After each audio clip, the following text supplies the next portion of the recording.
حضرت عبداللہ بن عباس رضی اللہ تعالیٰ عنہ فرماتے ہیں کہ مکہ مکرمہ کے کچھ سرداروں نے 2 آدمی مدینہ منورہ کے یہودی علماء کے پاس یہ معلوم کرنے کے لیے بھیجے کہ توریت اور انجیل کے یہ علماء حضرت صلی اللہ علیہ وسلم کے دعوی نبوت کے بارے میں کیا کہتے ہیں۔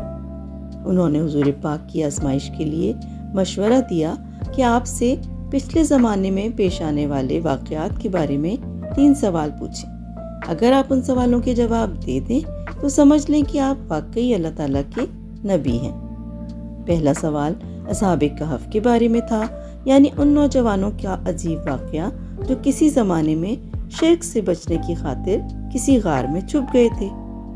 دوسرا سوال اس شخص کے بارے میں تھا جس نے مشرق سے لے کر مغرب تک پوری دنیا کا سفر کیا تھا۔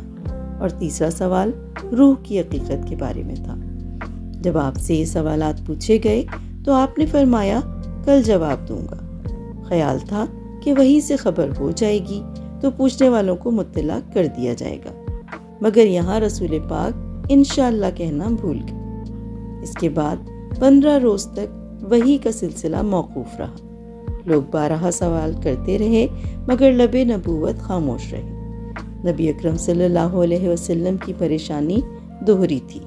ایک تو یہ کہ جبرائیل علیہ السلام وحی لے کر نہیں آئے، اور دوسرے مشرکین مکہ پروپیگنڈا کرتے تھے، مگر اللہ کے رسول اپنی طرف سے تو کچھ نہیں کہہ سکتے تھے۔ پھر سورہ کہف کی اس آیت کا نزول ہوا، آیت نمبر 23 اور 24، جس میں اللہ تعالیٰ نے تنبیہ فرمائی کہ اے پیغمبر، کسی بھی کام کے بارے میں کبھی یہ نہ کہو کہ میں یہ کام کل کر لوں گا، ہاں یہ کہو کہ انشاءاللہ، یعنی اللہ چاہے گا تو کر لوں گا۔ اور جب کبھی بھول جاؤ تو اپنے رب کو یاد کر لو اور کہو کہ میرا رب مجھے اس سے بھی زیادہ ہدایت کے قریب کی بات کی طرف رہبری کرے۔